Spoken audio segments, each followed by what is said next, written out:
to our weekly low-income resource roundup. I'm Nicole from Low Income Relief, and we have a lot of helpful information to share with you today. Let's start with some big news for EBT users this summer, and I'm really excited about this. Summer EBT, which is now being called Sunbucks, is a brand new program. It's going to give eligible families $120 per child to spend on their groceries this summer. That's $120 in extra EBT per child. This money could be used to buy whatever EBT eligible foods you need and want for your family, whether that's fresh fruits and veggies, meat and dairy, pantry staples, or even popsicles. Now, I know the thing you're all wondering is, when and how can I get those Sunbucks? So don't worry, we've got you covered. Our team's been digging into this, and if you stick with us through the end of our nationwide news segment, we'll be sharing the specific summer EBT schedule for your state, along with all the details that you need to know. But before we get into all that local stuff, I do want to give you the scoop on some important nationwide updates that could impact your wallet no matter where you are, especially if you've been using the Affordable Connectivity Program for internet. Now, I know that many of you have been counting on that $30 a month subsidy from the ACP to help with your internet bills. And I have read your comments, and I know that many of you are very stressed about that program ending. And honestly, I am too. I really expected Congress to extend that program. It had a lot of support, but they didn't get it done. There is some good news, though. Several internet service providers have stepped up to offer affordable plans. In fact, over 14 different companies are now offering internet plans for $30 or less per month. They're all high-speed plans with no data caps or extra fees. And I know it's not free, it's not as good as the ECP, but it's way better than paying full price. So some of these new plans will last until the end of 2024, while others will stick around even longer. In fact, you may already know that some of the big name companies like AT&T and Comcast already have low income options, because we've talked about their offers on this channel for years. I think the Comcast Internet Essentials program is almost 25 years old now. But we're starting to see more deals from small local providers in rural areas as well, which is great because historically those areas haven't had access to some of these low income discounts. So the 14 providers listed in the White House press release are Allo Fiber, Alta Fiber, Hawaiian Telecom, Astound Broadband, Mediacom, Starry, AT&T, Comcast, Cox, Optimum, and Verizon. Now, of all of those, the Astound offer is my favorite. It's only $9.95 a month, and you can get 3 months for free if you're a new customer. But you can get the scoop on all of those low-income internet discounts and their prices and everything at lowincomerelief.com/internet. Okay, so now we're going to switch gears for a minute. We're still on the topic of internet, but I want to talk to you about something really serious. So we all know that social media can be a really fun way to connect with friends and family and each other, but it's important to be aware of the potential downsides. For some people, social media use can become addictive and lead to serious mental health issues. I know I found myself mindlessly scrolling more than once a day, but our sponsor, Injury Claims, is offering help to those who have been affected by social media addiction. So if you or your child have experienced depression, anxiety, eating disorders, bullying, ADHD, substance abuse, or other problems after using social media, and you've sought treatment from a medical professional, you might be entitled to financial compensation. This is a time-sensitive opportunity, though, so don't delay. To find out if you qualify, you need to go to lirlinks.com/social and take their quick 6-question survey to get started. Again, that link is lirlinks.com/social, as in social media, to get started. So in other news, the IRS has declared that their new free online tax filing program that they tested this year was a success. This year, the direct file program was only available in 12 pilot testing states. Not everybody had the chance to use it, but it went well, so it's expected to be available in all 50 states next year so that more people can file their taxes for free without getting tricked into paying by the tax prep companies who made the previous free file software. In other news, the Department of Housing and Urban Development has also set aside $44 million to help people in low-income housing become more financially independent. So if you're in public housing or if you receive rental assistance, you might be able to get help finding a better job or even buying a home through some of these new programs that should be rolling out. Okay, so that's all the nationwide news that I had for today. So it's time to get into those nitty-gritty state-by-state details. But before we dive into all of that, I want to make sure I deliver on that promise I made to you and share the summer EBT schedule for your area. Now, remember, this is just a general schedule, and the exact dates may vary. In fact, some states refused to give us an exact date and instead gave us a month or a range. But we did our best to insist on getting some sort of timeline for you because I know it's important to be able to predict when you're going to have that grocery money. So for the most up-to-date information, you can always visit our summer EBT guide at lowincomerelief.com/summer-EBT. So let's break it down and get into when you can expect to see those Sunbucks hitting your EBT card. So Californians should be seeing their payments between June 3rd and 30th. Colorado, Connecticut, Kentucky, Louisiana, Maine, Michigan, Ohio, and Oregon residents should also be getting theirs sometime in the month of June.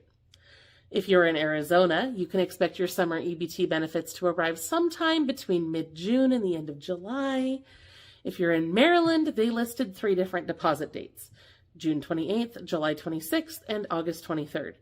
Now, based on how things used to go, I'm assuming that the first one is going to be when most people get their benefits, and those other dates are for catch-up issuances for anyone who was missed.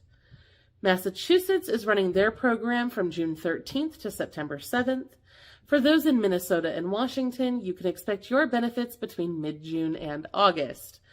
Now, looking ahead, Illinois is planning to distribute theirs at the end of August or into September, while Indiana will be rolling theirs out from June to August 16th, which I realize is not specific at all.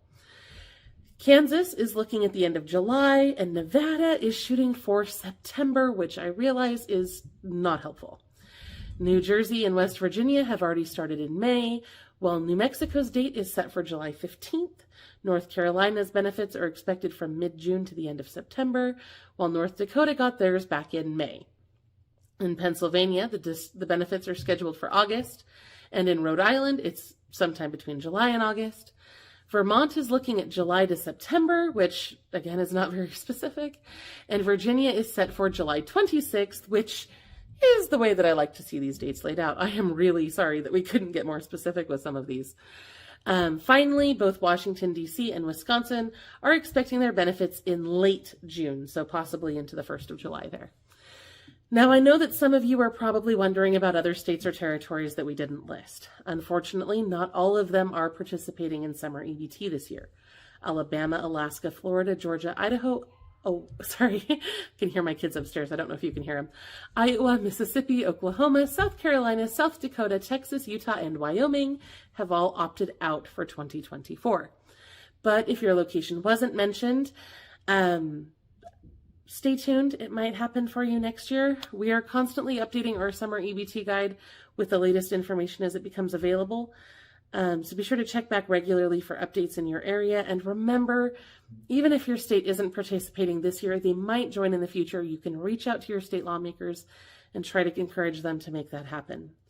If you are getting those benefits, make sure that you use them right away. Summer EBT benefits will only stay on your card for 4 months. So you've got 122 days to spend those funds before they disappear, and they are usually not replaceable if stolen, like regular EBT benefits are. So I recommend spending the summer EBT before your other food benefits, just so that you don't miss that opportunity. Okay, now let's move on to some other local news. I've got some big updates about food, housing, utilities, transportation, and more today. So we're going to start with food. We have a really exciting announcement for low-income people in San Francisco. If you're in the 94124, 94107, or 94134 zip codes, you've got a brand new resource for putting food on the table. The District 10 Community Market is officially open, and get this, it's a free grocery store. That's right. You can go in, you can browse the aisles, pick out the groceries you need, and walk out without paying a dime. It's amazing.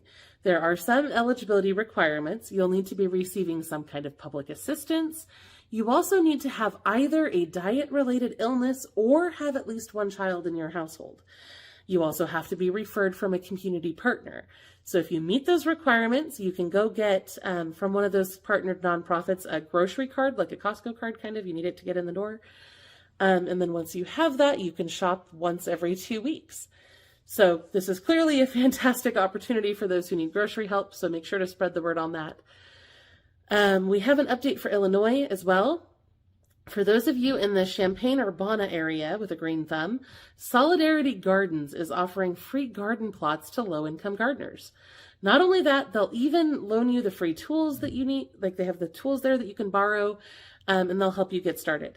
There are 30 plots available across 4 different community gardens, and they're being given out on a first-come, first-served basis. So whether you're an experienced gardener or just starting out, this is a great way to grow your own fresh produce and save money on food. You can find out more and request a plot online or by visiting the Cunningham Township Supervisor's office. Now, Ohio seniors managing your Senior Farmers Market Nutrition Program benefits just got a whole lot easier. Ohio has launched a brand new app called Homegrown Benefits for EFMNP. You can download it on the Google Play Store or on the Apple Store. While you'll still need to apply for your SFMNP benefits online each year, this app should make it easier to track your vouchers and find participating farmers markets and all of that. So if you're in Ohio and you're eligible for SFMNP, please check out that app so that you can make the most of those fresh local goodies. Can you guys tell I have a headache? I'm not doing very well today and I apologize. Okay. For the housing updates, let's start in Idaho. If you're looking for affordable housing in Boise City or Ada County, they've opened their Section 8 Housing Choice Voucher Lottery. So what happens is everybody applies, then they choose using a lottery system the people who will go on the wait list. If you're lucky enough to get selected, this voucher can help you pay your rent and find a place that fits your budget. To be eligible, your income needs to be less than half of the area's average income. You also need to meet some residency and household requirements, but don't wait because the deadline to apply is June 27th. So head over to the BCACHA website and get your application in. And for homeowners in Columbus, Georgia, there's some exciting news about making your home more accessible and comfortable. The city's new Homeowner Accessibility Rehabilitation Program, or HARP, is offering grants of up to $30,000 to help with repairs and improvements. You can think of it as a helping hand to fix those leaky roofs, update your old plumbing, make your home safer and easier to navigate. To qualify, your household income must be 80% or less of the area median income. If that... Please go back upstairs, I'm still recording. Sorry about that. All right, so let's keep the momentum going and talk about some important updates for anyone struggling to pay their utility bills. So first up, Michiganders, if you're facing water bill issues, there is help available. Many areas in Michigan are offering what's called the Water Affordability Program. And this program can provide up to $3,000 in assistance. That money can help you get your water service restored, pay down overdue bills, or even prevent future shutoffs. To qualify, your income needs to be 200% or less of the federal poverty level. So if you're struggling to keep the water running, please don't hesitate to reach out to your local community action agency for more details. I do not know if they shut the upstairs door, so hopefully it doesn't get loud in here. Next, in New York, I've got some great news about making your home more energy efficient. The state is offering a program called Empower Plus that can help eligible homeowners and landlords cover the cost of upgrades like insulation, air sealing, and even new appliances. This can lead to big savings on your energy bills and a more comfortable home overall. If you own a house or a small... Sorry, I am really not doing good. Okay, if you think you might qualify for this, please go check out the NYSERDA website to learn more and apply. Out in Texas, for El Paso residents dealing with leaks in their homes, there's a new program called Agua Repairs that could be a lifesaver. It offers up to $4,000 in assistance to help repair leaks in your main water line. And the good news doesn't stop there. If you get help through Agua Repairs, you might also qualify for a $1,000 leak adjustment on your water bill. So if you're in El Paso and you have leaks in the main line, be sure to check out the El Paso Water's website for more information and to see if you qualify. I think we're about done. I hope we're about done. Okay. Yes. Now a heads up for those of you in Washington State who are served by Puget Sound Energy. They've been given the green light to start disconnecting service for customers with high past due balances. This means that if your bill has been overdue for at least 90 days, you could lose your service. They're starting with higher balances, but they're going to gradually lower that limit down to $250 in past due bills. So it's crucial to get caught up if you're behind. Go to your Community Action Council. I once had a $3,000 power bill from this same company, and the Community Action Council saved my bacon. So please go talk to them if you owe a balance to Puget Sound Energy. Okay, so that takes care of food, housing, and utilities, but we are not done yet. We still have just a few little updates about legal aid, pet care, transportation, and a few other things that I found. Just some random odds and ends during my research. So if you're in If you're in Bartholomew County, Indiana, and need legal assistance but can't afford a lawyer, mark your calendars for June 11th. There's a free legal aid phone clinic where you can get a consultation over the phone. You can ask questions, get advice, find out what your options are. To register, just call Legal Aid at 812-378-0358 between noon and 2 p.m. Then they'll connect you with a volunteer attorney who will call you back sometime between 3 p.m. and 5:30 p.m. So great opportunity for free legal help there. And of course, you can always find other legal aid resources at lowincomerelief.com/legal-aid.